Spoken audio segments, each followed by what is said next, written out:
રહી વાત કે મારા સગપણને લઈને છેલ્લા ઘણા સમયથી મીડિયામાં અનેક તર્ક વિતર્ક અનેક ચર્ચાઓ ચાલી રહી છે, જેને લઈને હું અત્યાર સુધી મૌન હતી, કારણ કે વાત મારા સુધી સીમિત હતી. પણ વાત જ્યારે હવે મારા પરિવાર પર છે, મારા પિતા પર છે, ત્યારે એક દીકરી તરીકે હવે મારાથી સહન નથી થતું અને મને લાગ્યું કે હવે આજે મારે બોલવું પડશે.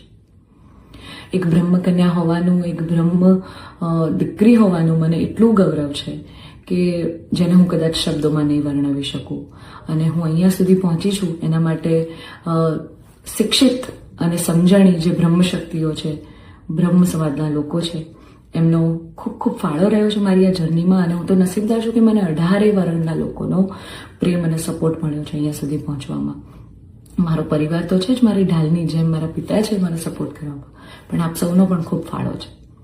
પરંતુ કહેવાતા સભ્ય અને મોડર્ન સમાજમાં જ્યારે અમુક 2-4 અસામાજિક તત્વો છે જે લોકો અત્યારે પણ દીકરીઓ માટેના રૂલ્સ અને રેગ્યુલેશન નક્કી કરશે કે દીકરીઓનું લિમિટ ક્યાં સુધી હોવી જોઈએ, દીકરીઓને ફ્લાય કરવા માટે પાંખો મળી છે, એને વીંજવાની અને એને કાપવાની વાતો છે. આ બધી દીકરીઓ અત્યારે તેજસ જેવી પ્લેનો ઉડાઈ રહી છે, યુદ્ધ કરી રહી છે, રણ મેદાનમાં છે, સંસદમાં છે, વિજ્ઞાન અને ટેકનોલોજીમાં છે. હમણાં ઓપરેશન સિંદૂર જે થયું એમાં 2 દીકરીઓએ લીડ લઈને આપણને પૂરા દેશને ગૌરવ અપાવ્યું.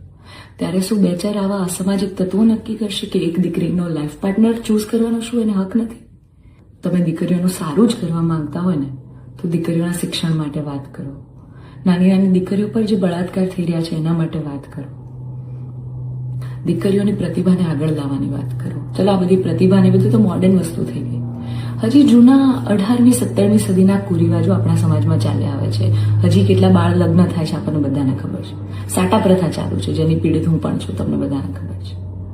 દીકરીઓના પૈસા લેવામાં આવે છે. અલા દીકરીઓને તમે ઘૂંઘટામાં રાખો છો અને તમે એમ કહો છો કે અમે દીકરીઓનું સારું કહેવા માંગીએ છીએ.